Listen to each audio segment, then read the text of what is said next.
I still resent my husband for my labor experience. Sounds like he should give birth next time. Nice. I, 24 female, have 2 children, 2 female, and 9 months male.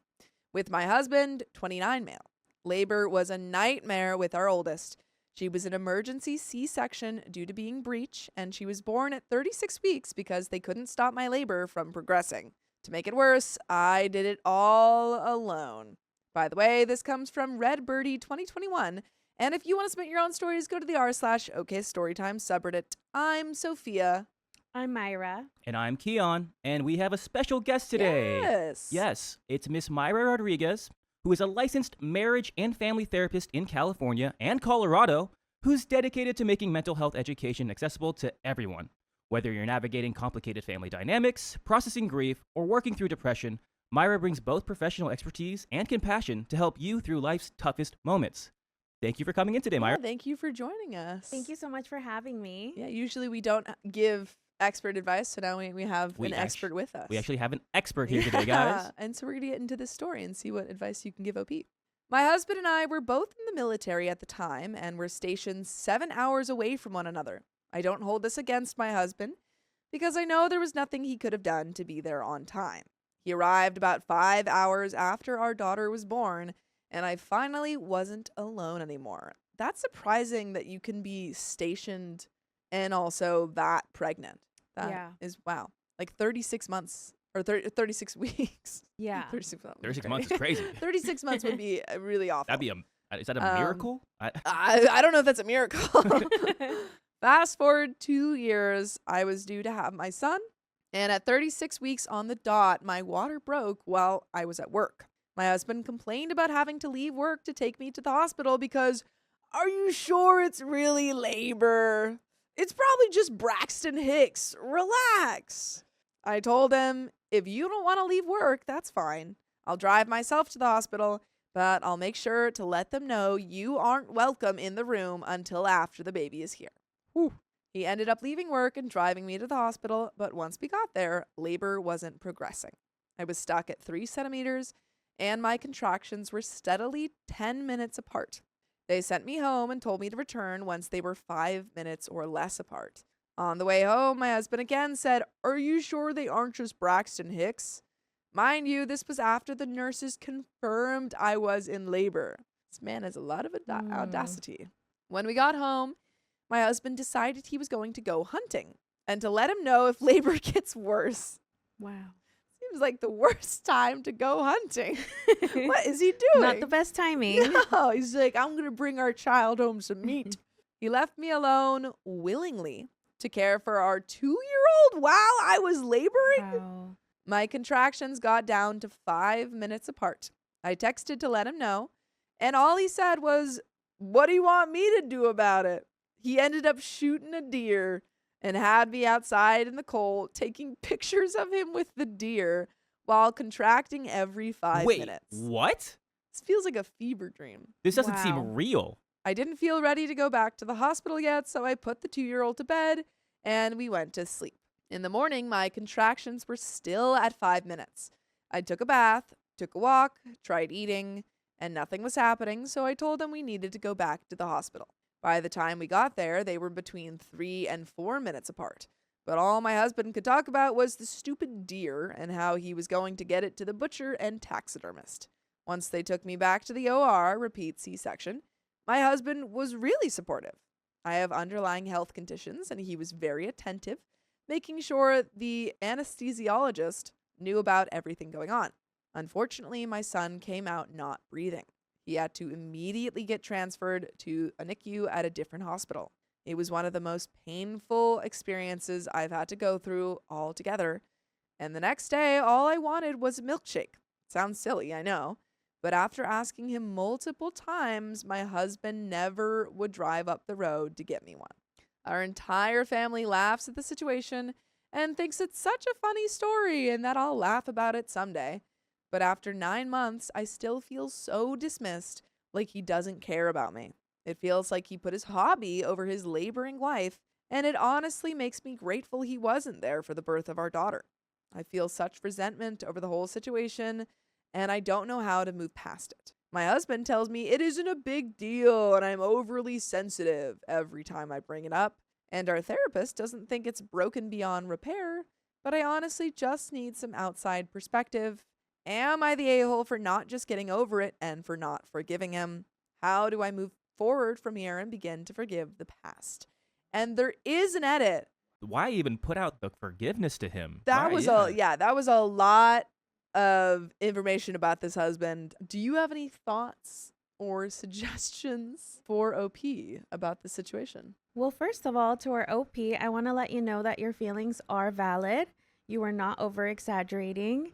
You know, giving labor is already such a difficult thing to go through, and having to go through it alone without your partner Twice, that's supposed basically. to walk, you know, Mhm. that journey with you is very isolating. And so your feelings to that situation are extremely valid.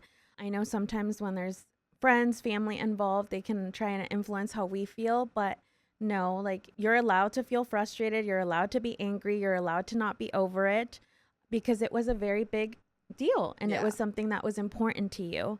So I want to start off with that. Please know that there's nothing wrong with how you feel. Again, your feelings are completely valid and they're allowed to be here. Second of all, it really is a matter of what do you want to do from here? Is this something that you want to move past from? Is this something that you're willing to forgive? Does he show up in the same way in different areas of your life? Birth, like I've already mentioned, is such an important, you know, aspect of our life. If he left you alone in that, does he also leave you alone in other things that are important? And that's also where you kind of have to also ask yourself those questions and balance it out and know if you want to forgive, brush past this and move forward, or where you're at with the relationship. Now, obviously, in any relationship, communication is key. Mm-hmm. And when we don't process the feelings that we have, then they do turn into resentment and they turn into bitterness. Yeah, which And it seems like she's already experiencing resentment 9 months later. Yes. Yeah. So that definitely shows us that there's unresolved feelings. They haven't been processed. And that's the thing about our feelings. They don't go anywhere. Yeah. So we can numb them, we can avoid them, we can try to ignore them. But at the end of the day, sooner or later, they're going to resurface. And in this case, it sounds like she's aware of this. So processing that would be really important, having that communication with him and letting him know how you feel. But part of communication is also being heard. So he would also have to meet you halfway and hear out your perspective and give validity to what you're feeling. Yeah, which is tough because it seems like It so sounds- far when she's brought it up, he's said it's not a big deal. Exactly. Yeah. And that's invalidating as Yeah. well. But yeah, if you want to make this work, if you want to give this another try, then the key would be communicating. Yeah. Don't avoid those feelings. Don't brush them away, but, you know, confront them, talk about them. Because again, your feelings are allowed to be here and it's okay to let him know that what he did was not okay, that what he did made you feel alone, made you feel frustrated. Because again, right, if we don't let that out, then it does turn into resentment. And then it also leads to us feeling unhappy and unfulfilled in our relationship. Absolutely. It's Yeah. great. Thank great you. advice. Yeah. There is an edit. I wanted to add for clarification, I shouldn't say my water broke. I should say it was leaking. Also, a bunch of you called me out for defending my husband's character, and you're right. I've always tried to see the best in people, and that is what I based my opinion off of. What y'all helped me realize is a man with good character would have already been forgiven. The fact I'm still hung up on this and he hasn't done enough to make up for it makes me realize he might not be as good of a man as I thought. I'm still trying to reply to all of you, but it's a lot. I never expected this to blow up the way it has so quickly, and I definitely didn't expect to learn I was underreacting. I genuinely thought y'all would tell me I was being dramatic. I plan to bring this up in our couples therapy appointment tomorrow, so I'll try to come back and update with his and the therapist's reaction. Thank you for all the support. It warms my heart hearing from so many caring people, and also stings knowing people went through similar and worse during labor. And there is an update, and we're gonna get into that right now. So we had our couples counseling appointment today, and I did bring this up.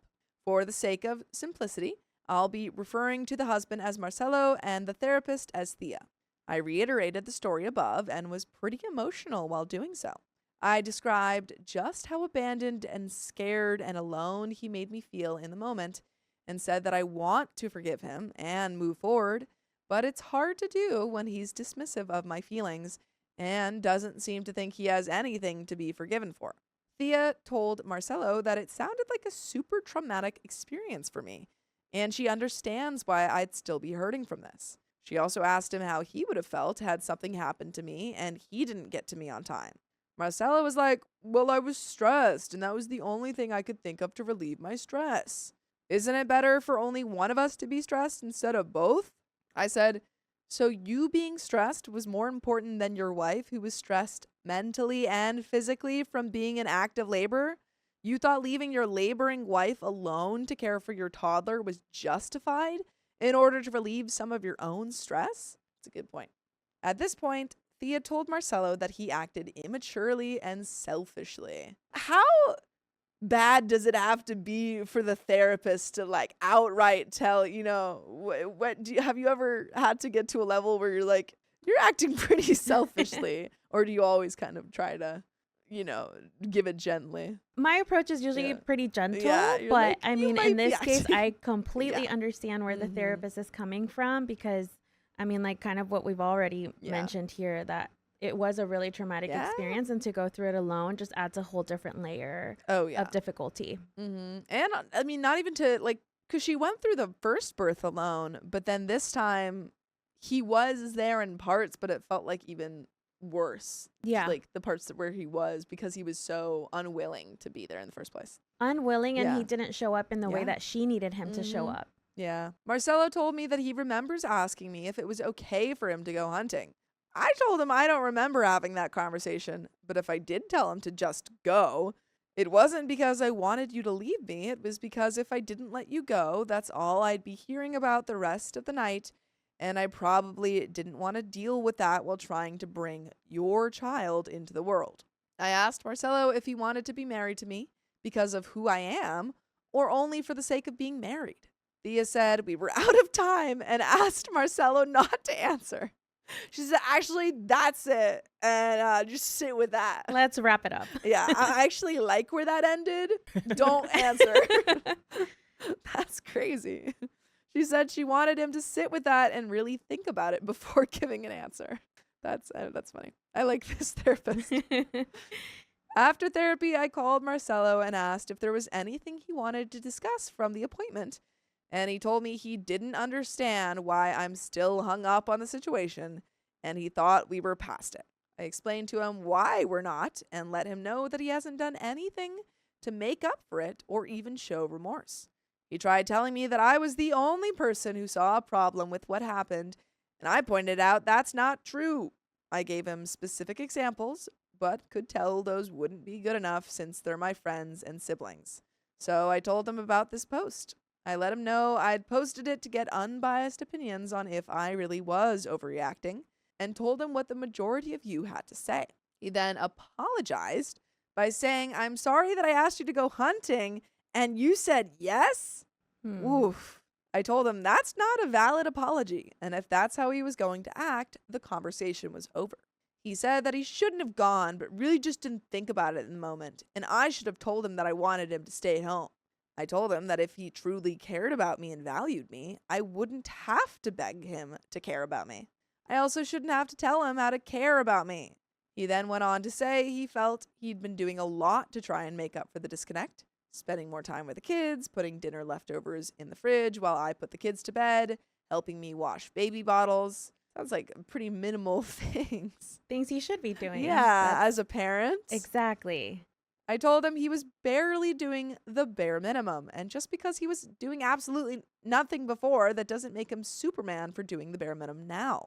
I told him he wasn't doing anything to go above and beyond to show me he loves, supports, or respects me, and if he wants the marriage to work, that needs to change.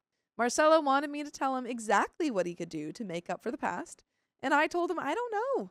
If after 5 years you still don't know how to show me you love me or care about me, then that's more of a reflection on you than me. We ended the conversation there because I needed to get off the phone. Would we call this weaponized incompetence or something else? Because the fact that he's like, you didn't tell me this, or you need to ask me to do this. Yeah, it And feels I like he still wants a don't- lot of yeah. hand-holding. Yeah. What would you call that? Is there a specific term, or is that just again, weaponized incompetence mixed into something else, or? It's simply him not taking responsibility for his actions Yeah. and not seeing his part in the issue and projecting that onto her. And he's honestly sounds committed to just not understanding where she's coming from. I mean, he she has could her and the therapist saying something. exactly. She could literally go back and forth and try to make it as simple as possible for him to understand. But if he's already decided that he doesn't want to acknowledge responsibility, he doesn't care for her feelings, and that, you know, he just doesn't understand where she's coming from, no matter what she says or does, that's not going to change. Yeah. And I think that's the difficult part to be in. We cannot control other people, their behaviors, their thoughts, their emotions. But when you're in a relationship, right, you want that mutual understanding, you want that support. And in this case, he's unfortunately decided that he's not going to do that. Yeah, absolutely. And that's a hard place to be in. Yeah. I think also I will read stories where someone says, I want him to know how to care for me. I don't want to have to tell him everything. And I think often those partners respond with, I'm not a mind reader. How would I, know that? But I do think there is like a line between stuff that you need to communicate and also that stuff that just, you can't expect your partner to hold your hand through. And maybe you're just not ready for a relationship if you don't know that you need to like help take care of the kids and exactly be there when your wife says, hey, I need someone to hold my hand and get me a milkshake during pregnancy. It's which it seems like that's the issue here. Yeah. But there is more. Later when I got home, I didn't speak to him, nor did he start conversation with me. We've barely spoken, and I'm sure his ego is hurt, but I quite frankly don't care anymore. I've decided to give it to our next therapy session in 2 weeks and see what happens between now and then. I don't plan to be the initiator on any conversations. I'm going to take the back seat and observe what he does with the space. If I see a positive change and can feel him really wanting to make things better, I will try to work it out. But if things don't progress and he falls back to his habits, I'll be asking him for a divorce after the next session. I genuinely don't want it to come to this, but I want my kids to know they never have to stick in bad situations just because a piece of paper declares you married. I don't want either of my kids to think it's okay to be treated this way or to treat their partner this way. And I told him as much. I think he's finally taking me seriously, so I guess I'll update again in 2 weeks after the next therapy session. And there is a second update. Any other thoughts before we jump in? Honestly, good for her that, she's willing to not only step up for herself, but also for her children, because the decisions we make as parents are huge. Yeah. Children are like sponges and they absorb everything and they learn everything through us as parents. So the fact that she also has her children in mind is amazing. Yeah. I know sometimes we think, right, for the sanctity of having the family together, that it's best to stay.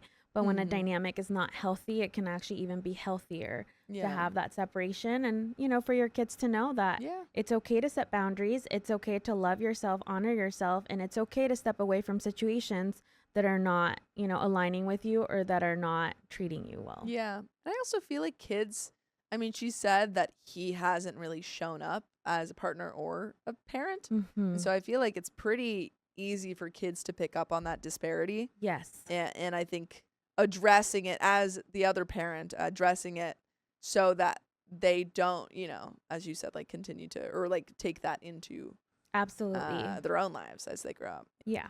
And kids are a lot smarter than we think, and they're observing a lot more than we think. So you're absolutely right. Well, I used to work with kids a lot, as a babysitter, as like summer school and all that stuff. And kids always come in and they tell you crazy stuff about the family, and you're like, oh. They'll tell you the truth. Yeah, that's for like, sure. Oh, okay. Yeah. That's concerning. But there is a second update, so we're going to get into that.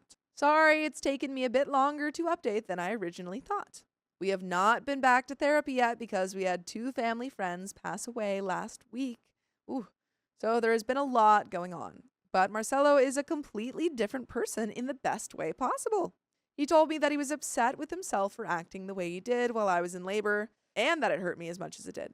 And he wished I had told him how I was really feeling in that moment, and he never would have left my side.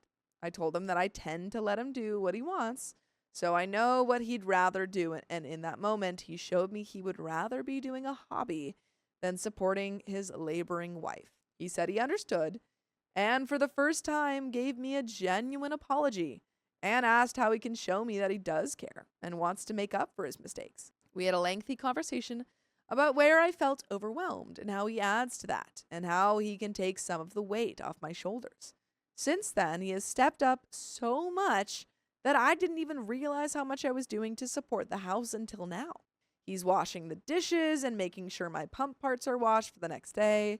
He takes the baby after I nurse at night and puts the baby to sleep while I manage the toddler. Instead of asking me what I need help with or what needs to be done around the house, he says, "This is what I plan to accomplish today. Is there anything else you prefer me to focus on?" That's great. Yeah. That feels like a really effective, because I think a lot of times we'll also have stories where the person's like, okay, give me what do you need me to do? What do you need me to do? Mm-hmm. And that puts a lot of emotional and mental work on the partner who is, previously been doing all that work. Yeah. It's like you might not be doing the physical labor, but you're doing the mental labor. Mm-hmm. So it's good that he's giving the list and then saying, Yes. if you need anything else. Yes. I like that. Absolutely. He even started sweeping the house. I don't think I've seen him hold a broom in like 3 years. This is so alarming to learn all of the things that he's not doing. He has been more affectionate, even in front of other people. And my mother-in-law even pointed out I seem less stressed and happier. By the way, you can be less stressed and happier too if you listen to full episodes with stories just like this. Just go to Spotify, Apple Podcasts, or iHeartRadio and search up OK Storytime. And we do have a little bit left to this story, but do you have any final thoughts, especially about this big shift that we're seeing?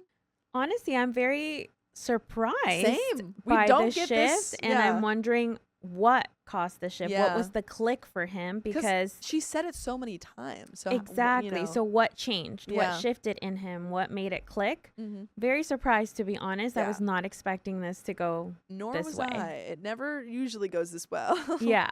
For our But stories. I'm glad that it did work out for Mhm. her at the end, and that Yeah. he acknowledged what he did, he apologized, and that he's showing up for her a lot In- more and for yeah. the family. In your experience, what are moments where your clients, you don't have to be specific, but what are the moments that you've noticed where it clicks Mhm. for a partner who's maybe not listening?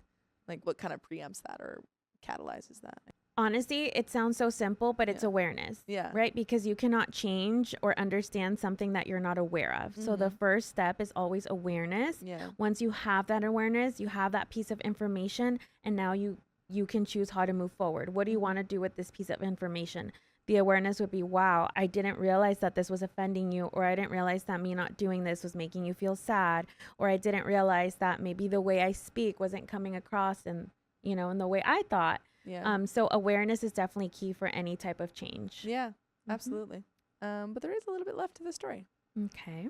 I did make sure to tell him I see his efforts and that I appreciate it, but I'm also wary that he is just going to get comfortable again and stop contributing after he feels he's in the clear, and I'm not going to tolerate it again. He admitted that he tends to fall into that place of comfort when he knows everything will get taken care of, whether he does them or not, because of the way he was raised, and he knows he needs to work on that. He also asked me to hold him accountable and point out if he starts slipping again so he can course correct. At the end of the day, Marcelo isn't perfect. Neither am I. But I will take a trying man over a perfect man any day. As long as the progress keeps climbing, I think we'll be all right. Thank you, everyone, for the advice and your own stories. I do know that I deserve better than my last labor experience, and I am now demanding it from the man who owes me as such. Also, we're continuing in therapy so our growth doesn't stall. And that is the end of that story. That's great. Seems like therapy was very helpful for them. Yeah. And the positive too is that they're still actively in therapy. Yes. So any, issues that might still be coming up or Mhm. anything that might be unresolved, they can still process that in therapy. Yeah, and it seems like, he kind of brought up a little bit how he was raised has impacted how Mhm. he, and maybe he had a parent who just did a lot more work in the home versus the other parent, Mhm. and that's kind of what he's mirroring. Yeah, But it's good that he recognizes that. I think. exactly. Yeah. Yeah. Because definitely, right? Our own childhood impacts the way we show yeah. up in our life and the way that we show up in relationships, the way that we show up at work. It gives us information and an explanation as to why we might be showing up that way. but it, doesn't give us the excuse to not be kind people. So Yeah. I'm glad that the awareness happened and that he's making positive changes. Absolutely. But that is the end of that first story. And we do have some questions from you guys. Yes, we do. But before we get to those questions for our special guest, do you mind introducing yourself give one more us time? another little introduction. Yeah. My name is Myra. I'm a licensed marriage and family therapist in California and Colorado. And I have experience working with children, adolescents, families, couples, and adults. And I specialize in trauma, depression, anxiety, and low self-esteem issues.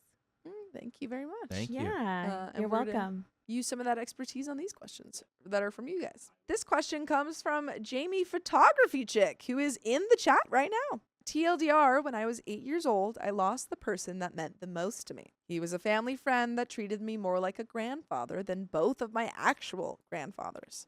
My mom would take my sisters and I over, and we would help clean horse stalls and give the horses food and treats. It was my escape when my sisters drove me nuts, and I would actually do my homework near the specific horse stall to get away from my sisters and help me focus. The night he passed away, my sister and I were there. My mom hadn't taken us over in a bit because he hadn't been doing well health-wise, but he had been doing better that day, so my mom took us over because we missed him. When we got there, he hadn't been breathing well and couldn't grab his oxygen tank. Luckily, we got there in time to get it to him, but it was barely working to help him, so we called 911 to get EMTs out there. For some reason, the EMTs kept pulling into his neighbor's driveway and weren't paying attention to us flashing the porch lights. My sister and I had to go out to the end of his driveway to get them to pull into the right driveway. The EMTs ended up having to do CPR on him as my sister and I were watching them put him in the back of the ambulance. When we were all about 2 minutes out from the hospital, the EMTs turned off lights and sirens, which typically means they have tried everything and nothing worked. Now at 8, I was hoping a miracle would happen and that I'd wake up the next morning and he'd be alive. But my dad, who is not good in these situations, decided that when I walked out of my room, within 30 seconds of me waking up and walking out there, that he'd just say, "Sorry, but he's passed and didn't make it." Oof, that is not a great way to tell you. No. His funeral is the only funeral I have ever bawled my eyes out at. And every year around holidays and around the day he passed away, I cry. In February, it'll be coming up on 20 years since he passed. I still remember that night like it happened not that long ago. And Jamie's question is, how do I help myself get through not wanting to cry as much over something kind of traumatic that happened when I was 8 years old? I don't mind crying at times, but it sometimes seems to put me in a depressive episode, and I cry more often than I like about it. Yeah. Well, one, trauma and grief are deeply complex. And, I think sometimes we think, well, it's been this amount of years. It shouldn't be impacting me anymore. I shouldn't be crying anymore. And if I do cry, it shouldn't be to this extent.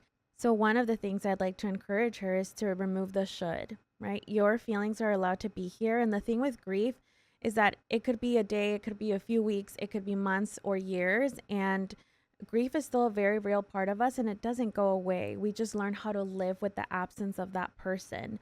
And so it's normal that even if it's 20 years after the fact, that the tears come. That's normal. It's valid and it's allowed to be here. And grief kind of hits us like the waves of the ocean, right? So grief comes and goes, and sometimes we might get a big wave of grief, and it's okay to ride out the wave. And unfortunately, the way to ride out the wave is to allow ourselves to feel that. Whether it's the sadness, whether it's the loneliness, whether it's the tears, that's allowed to be here, and we can give it space, because that's how we ride out the wave, not by trying not to do it, not by ignoring it, not by avoiding it, but by feeling it. The only way through it is to feel it.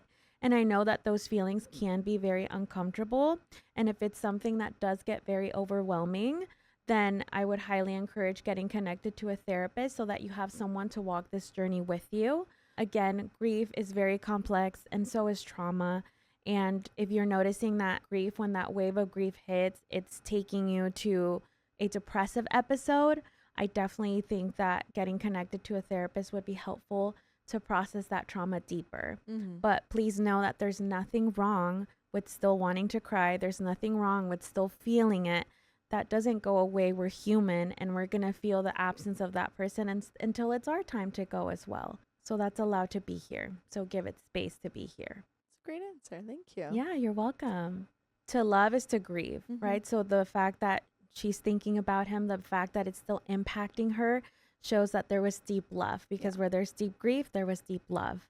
And I think that's the beauty of grief, right? Yeah. None of us want it, but it is something that all of us at some point in our lives are going to go through. And that's the price that we unfortunately pay for love. Yeah. Because when we love someone, we run the risk of losing them, right? But even the fact that we still feel the weight of losing that person, that we still have those feelings, that we still have those tears, I'd like to encourage her to also reframe that as like, that's a way of honoring them as well. Because it hurts so much because I loved you so deeply. It hurts so much because the impact that you made in my life was that big. Yeah. So in a way, our pain is also a way of honoring them. That's really beautiful. Oh, Yeah. Thank you for I that. like that. You're welcome. And there is another question from Kristen who says, I, 37 female, am one of 3 children, 42 male, 41 male, to divorced parents. Mom has not remarried and displays self-absorbed traits. The world revolves around her. We cannot spend any holiday occasion with our dad as she misses out and makes our lives difficult. I am about to have my first child and I want to start my own family traditions. Question: how can I establish new family traditions during holiday events and seasons without making difficult situations for my siblings or making my family implode? That is the question from Kristen. Well, one, that's a lot of pressure to put Yeah. on herself, right? Mhm. Because the reality of it is that we don't have control over other people's reactions, other people's feelings, and Yeah. other people's behaviors. We can try and tread lightly. We can try and tread with caution. But at the end of the day, if someone is going to decide that they're going to be offended or that they're not going to like it, then we don't have control over that, right? So the best way to approach this is setting healthy boundaries, communicating your needs in a way that's assertive but still kind, but then also preparing yourself that whatever reaction they have, like, I'm going to be okay with that because I need to do these traditions for myself, for my family. And so not letting whatever reaction might or may not happen change the fact that you're allowed to have your own traditions, Yeah. regardless of how your family members might feel or react about that. Yeah, I feel like when you have that new family unit with like your kids and your partner and stuff, it can be, I feel like, a big transition for a lot of people Definitely. if you've spent your whole, childhood. And I think we get a lot of stories like that. They're like, how do I navigate this? And Yeah. I feel like a lot of the stories at the end of the day, they say, you know what, I got to focus on my family first before anything else, which it's all new. Again, same thing like you said about grieving. It's a new family. You can read books and, you can prepare for it, but no one really knows how to navigate it until you're really in it. Yeah, absolutely. There's another question from Everyday Loser who says, I have been with my 3 kids' dad for 7 years now, and more often than not, I feel like I really just have 4 kids. Our arguments have become so consistent in pattern and structure that I've actually been able to write down almost word for word exactly how it's going to go down when I bring up an issue to him. That's crazy. Like, you were just reading a Dang. pamphlet, like, and Wow. you're going to say this, and you said Yeah. it. Like, It reminds me of, there's this mom on TikTok and she'll like ask him a question because she knows exactly what he's going to say. So she'll be like, do you want to go to the park? And he's like, I have the park. And she'll like mouth along. Oh, That's- wow. Feels like a sweeter version of what's Of going that, on yeah. here. Yeah. You're like talking to your husband and you're like, can you do the dishes? And then she mouths like, no, I hate doing the dishes. Yeah. That's what I feel like is going on. Yeah. What happens? 9 times out of 10, it goes something like me presents issue or explains how a situation makes me feel. Him deflects, gaslights, avoids any accountability whatsoever. Me points out the behavior and tries to redirect the problem. Him uses some excuse along the lines of, I can't do this right now, and proceeds to stonewall. Cut to a week later, and it starts the same with my bringing up a problem, and then he uses quotes from the previous week where I called out his behavior, tries to flip the script, and when that doesn't work, cut back to, I can't do this right now, and stonewalling again. He will even force himself to sleep to avoid the conversation. Force himself to sleep? Wow. Does he know those like Navy SEAL tactics where they can sleep anywhere? He's just like, I just have to work on my breathing. I don't want to have this conversation anymore. Then he just passes out. The question is, how in the world do I communicate with a wall when the cycle feels never ending? And is there even a point? Or should I end things before I actually start to move from resenting him to hating him? And that is the end of that question from Everyday Loser, I believe. That is one of the main issues in relationships, right? Is not feeling heard, not feeling seen, and not feeling understood. And that's also one of the most important things that does connect us with our partner.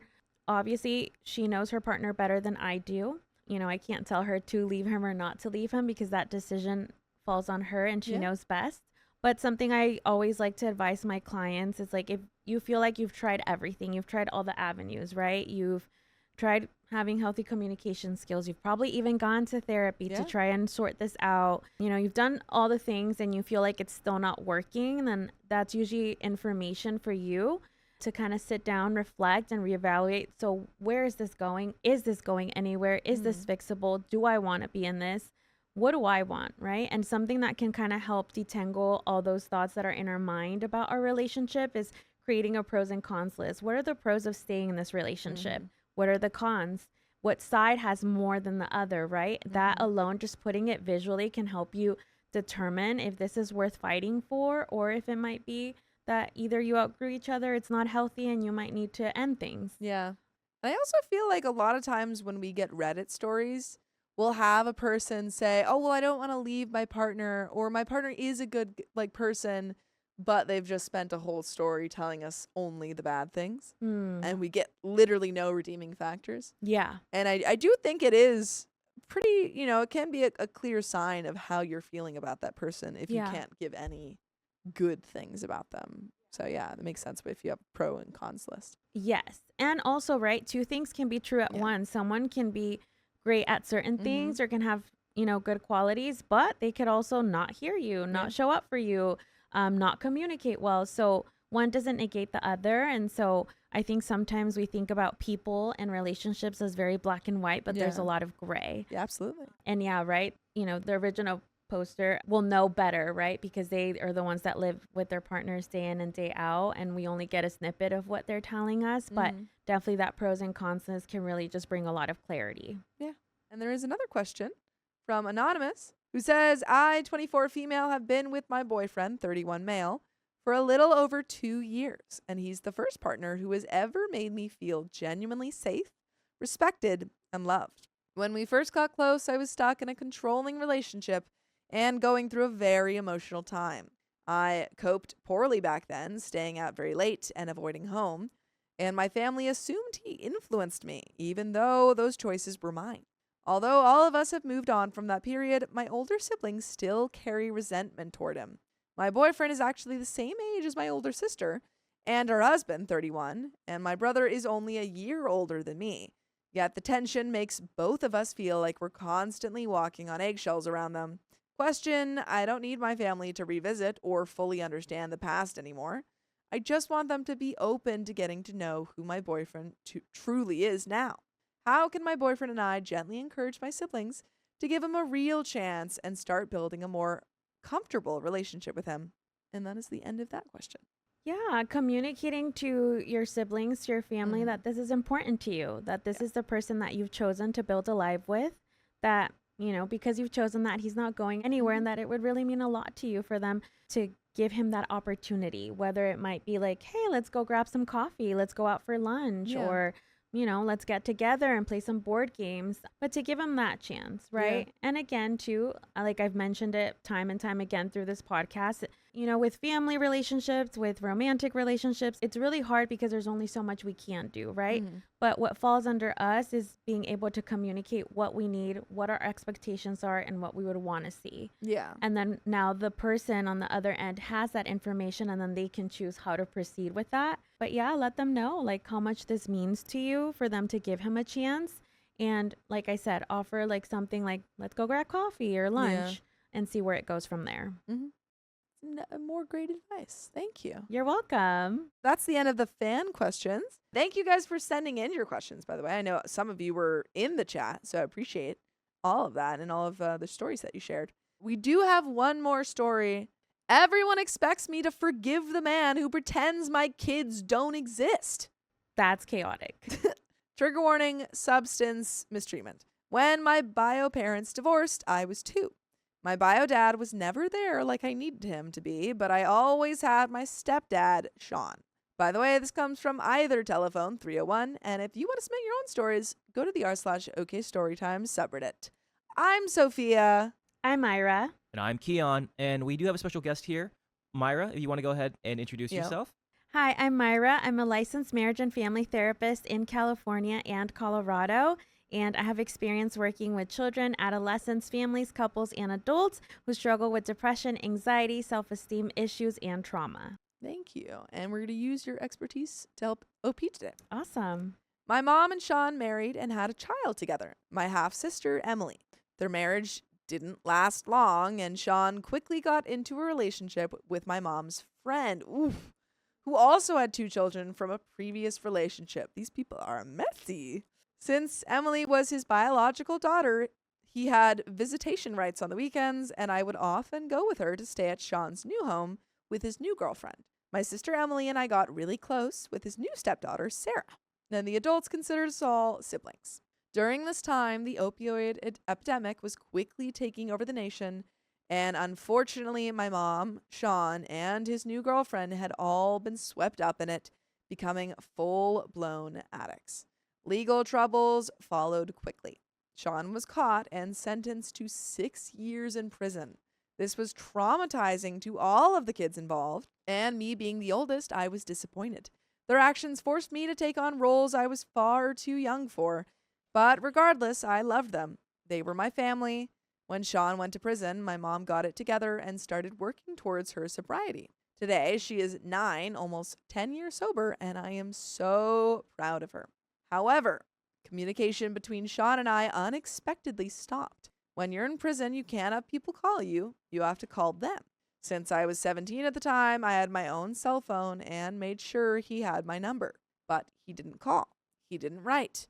He didn't ask me to come visit. Absolute radio silence. I would ask after him to my sister, Emily.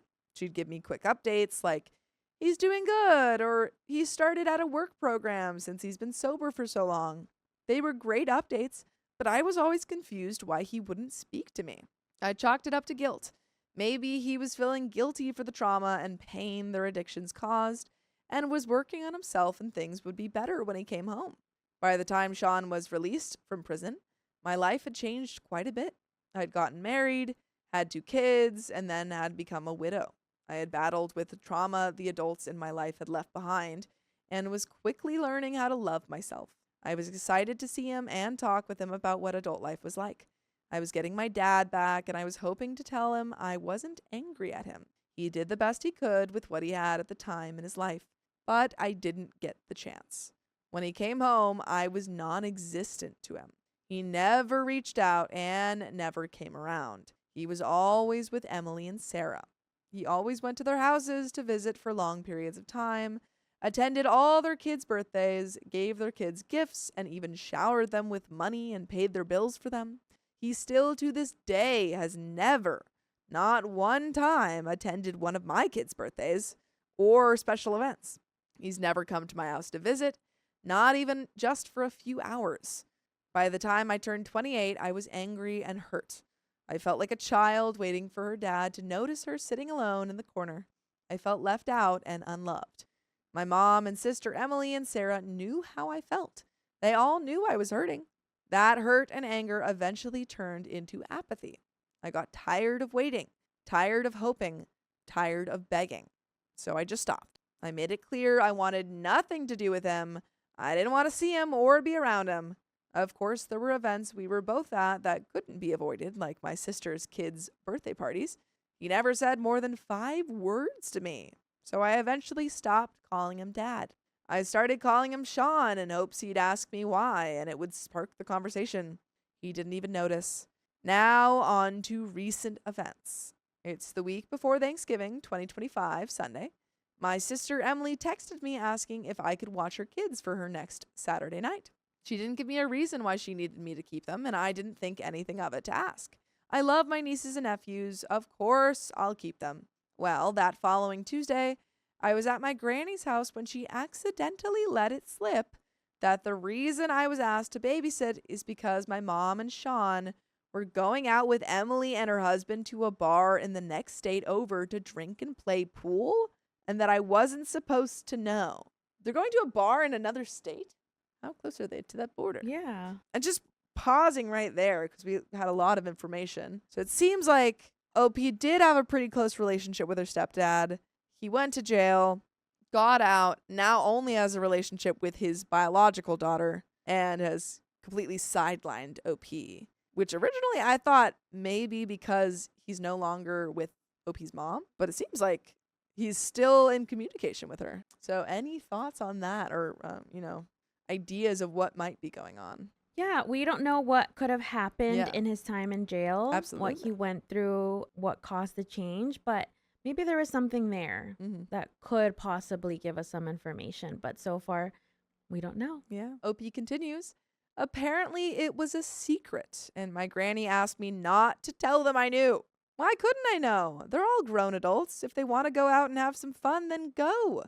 Do I think it's a bit weird for my mom to be going out with her ex-husband? Yes, but I surely have no room to judge. My feelings aren't her responsibility. There's no reason to lie to me. The next day, I received this message from my grandma. Okay, honey, but I need to talk to you about this. I know you're still upset about the stuff with your sisters, but the Lord gave you a forgiving heart and you need to let this go. I know that you feel bad about this, and I want you to do me a favor and let's have a Thanksgiving miracle and you and Sean please work this out. That's all I want for Christmas. Please just think about it. I love you with all my heart, and it breaks my heart to see you cry. Life is way too short to hold grudges, so will you please do that for me? Sean does love you, and I know you and the girls need this. Thank you, dear girl, for all you do. You're amazing, and I love you. That would be a really confusing message to receive Yeah. when it's seemingly he has just kind of stopped all communication. Mm-hmm. For her to be like, I figure this out, and you're like, oh, I don't even know what happened. Exactly. Yeah. But it doesn't seem like she necessarily has tried to have that conversation yet. It seems like she's waiting for him. Yes. So maybe he was, obviously we don't know. It's all conjecture, but like maybe he felt shame when he was in prison and didn't reach out. Mm-hmm. And then when he got out, she never reached out. So he's like, oh, maybe she doesn't want to be around me. But yeah, so maybe the only thing here is that you have that conversation with him. Exactly. Yeah. And this is what's hard, right? When we Yeah. don't communicate, then we're left with more questions than answers. Mm-hmm. And that in itself can leave us with a tangled thoughts, not knowing what's Yeah. happening. Exactly. And it leaves for a very confused audience. I That- don't know what's yeah. going on yet. I need to know. I was frustrated. Why can't he put forth some effort for once and talk to me? Guilt tripping me into letting it go isn't going to work. I don't even talk to Sarah anymore, so what her and Sean's relationship is like is no longer any of my business. Don't assume to think I feel bad about my choice not to have anything to do with him. He doesn't feel bad for abandoning me. Why should I feel bad for returning the favor? I'm putting me first. Don't try to use my kids as a way to twist my arm into giving in, as if they don't matter either. My kids have eyes. They can tell he treats us differently. They ask questions. They want to know why Papa doesn't come over to see them, why he doesn't call, why he hasn't come to their birthdays or school events. What am I supposed to say to them? Anyways, on Wednesday, everyone was acting weird, and I had my suspicions on why, so I just flat out asked my mom if Sean was coming to Thanksgiving dinner. She said yes, and I made it very clear that I was not coming if he was there. I would wait until after he left to come by. She said that it was fine and we would make it work. On Thursday, Thanksgiving Day, I spoke to her twice again, telling her I wasn't coming until after Sean had left. And she said, and I quote, that's okay. The turkey isn't thawed out all the way, so it won't be done until like 5:30 to 6. And Sean and Emily are more ham people, so they're coming at 2:30. So if you want to bring the kids around 6 p.m., we can eat together then, and he'll be gone. I have a feeling she's lying. Maybe they are turkey people. So imagine my surprise when I pulled into her driveway and saw everyone's cars in the driveway, including Sean's. I sat in the car with my jaw on the floor, wanting so badly to just turn around and go home. My kids saw their cousins outside and were jumping out of the car faster than I could process what was happening. So I crossed my fingers, hoping that maybe they'd already eaten and were about to leave. Oh, how wrong I was. When I walked through the front door, it became very clear to me that everyone else had just gotten there, meaning that my mom had lied and behind my back told everyone to be there at 6, so I'd be cornered and forced to stay with him there. It took everything in me to not call her out in front of everyone. Not only for doing me like this, but also for lying to me about going out on Saturday. But for the sake of the kids, I kept it together. We ate quickly, and within 45 minutes, we're back in the car on our way home. Do you think he made an effort to talk to me? No. The only thing he said was, "Hey, how are you?" as he was walking past me to go outside for a smoke break. This is so awkward. Very. This feels like worse than seeing your ex at a party. Yeah. It's like you're seeing your estranged dad who just doesn't talk to you for no reason or that she knows of. Exactly. Yeah. His actions repeatedly show me he doesn't care about me and no longer considers me a daughter. So why is it okay for everyone to expect me to put my feelings aside to keep the peace? If roles were reversed and it was someone else who felt the way I do, everyone would be more than accommodating. But when it's my boundaries, my feelings, it doesn't matter. I am so angry I haven't spoken to anyone since I left. My sisters still want me to watch the kids tomorrow so they can go out on their secret double date. She just texted me 10 minutes ago, in fact. I don't know what to do. If I snap on everyone and tell them all how I really feel, I'm going to be the bad guy. If I tell her, no, I'm not watching them because now I don't even want to, then I'm the bad guy. What should I do? Am I wrong to feel the way I do? Am I overreacting or being petty? Because I don't think I am. Am I the a-hole? And there is an update, but we're going to stop there, take a breath. And that was a lot. yeah, we got a lot of information about their family dynamics and about not only the issue between OP and her stepdad, but also the crossing of boundaries with her mom. So any thoughts on any of those things? Yeah. I mean, there's a lot of unknown in this story, which makes it a little bit difficult, right? Because in order to know how to move forward with this, we would need to know the why. Yeah. Why the change? Why did he just drop her out of nowhere?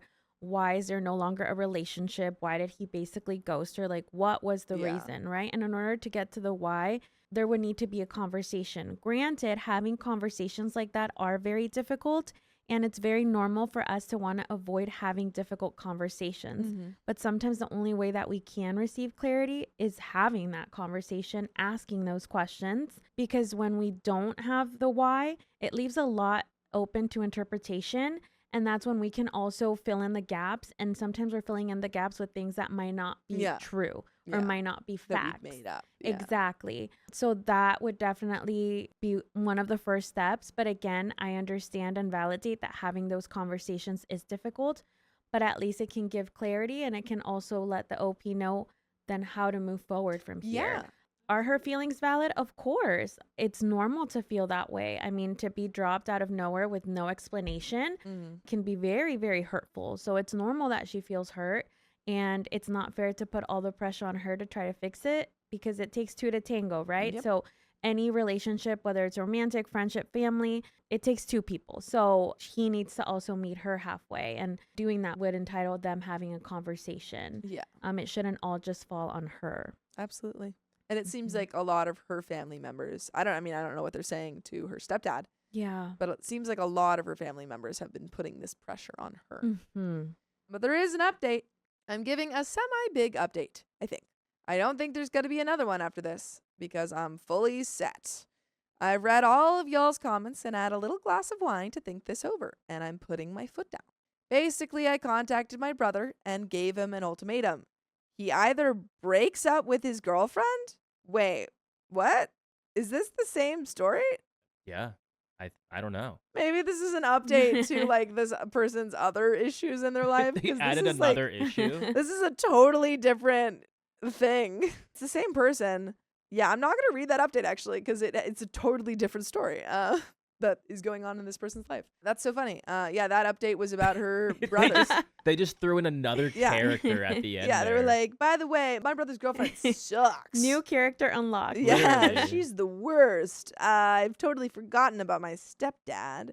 But yeah, I guess, jumping off of that, I think that she needs to have that conversation with her stepdad. if she's going to get anything. And that way too, right? She can decide how she wants to move forward. It could Yeah. be that she gets the response she needs. It could be that she doesn't. Mm-hmm. But that can just give her more clarity on how she wants to move forward. But it's definitely okay to set boundaries. Yeah. It's okay to not always do what our family is wanting us to do because it's our life. We make our own Yeah. choices, right? And at the end of the day, the one who's feeling it all is her, not her Yeah. family. So it's okay for her to honor her feelings and to do what's right for her. Yeah. I mean, OP said, I only feel apathy. To me, it seems like she is still very much feeling all of that Yes. hurt because she can't even be in the same room Exactly. with him. So it's clear that that is still weighing like heavily on her. Yes. So I think, regardless of what your parents or your family wants, kind of ignore that. I think for you, it might be helpful to have a conversation with him just to get that clarity and peace of mind, maybe. And after that, you can be like, I don't want to have a relationship with you. I don't, I need that separation. But yeah, I think you don't know anything until you ask. Yeah. And that's Yeah. the hard part. As human beings, it's our tendency to want to avoid something that's uncomfortable, Yeah. right? So like validating that none of us like having those conversations, but No. unfortunately it is necessary to gain clarity to move forward because conflict and sometimes drifting apart can happen. But the only way to kind of meet back in the middle is having that conversation saying, hey, like I noticed this and Yeah. it made me feel really sad Mm-hmm. because I thought we were closer than that. Yeah. Like, what happened? It can be as simple as that. Absolutely. But that is the end of that story, unless Keon No, is. Yep. that was it. That is the end Yeah. of that story. Very weird. Yeah. If anyone wants to find out about that girlfriend, I'm sure it's on that page from that user. But that is the end of that story and also the end of our time with Myra. Thank you so much for coming on. Thank you so much for having me. I It hope was it a wasn't as scary pleasure. as it, No, might have seemed it at was the beginning. great, and I the told audience you, is yeah. great. I told you, I Yeah. know. Everyone at first is like, it's very intimidating. Yeah. Yeah. I'm nervous, and then you like, Just a oh, conversation you at the get end. very eased into it, and it's very Yeah, you did a welcoming. great job. Oh, thank you so much. Well, it course. was a pleasure. Thank You so you. much for inviting me. And if you want to give like one last, introduction of yourself. Definitely. Like I mentioned before, my name is Myra. I'm a licensed marriage and family therapist in California and Colorado. And if you're interested in following along, you can follow me on TikTok. My ad is at the Los Angeles Therapist. You can also find me on Instagram, same at the Los Angeles Therapist. I post mental health content, but also a little bit of beauty and wellness and lifestyle. So I look forward to meeting you all and hopefully seeing you there. Amazing. Perfect. Thank you so Yeah. much. Thank you as well. But yeah, that is the end of our time with Myra. Thank you so Thank much you for so coming on. much. Thank you. Everyone say thank you in the chat. And I'm already saying thank yous. Awesome. Thank so much. you. Have a great rest of your day. Thanks, you too.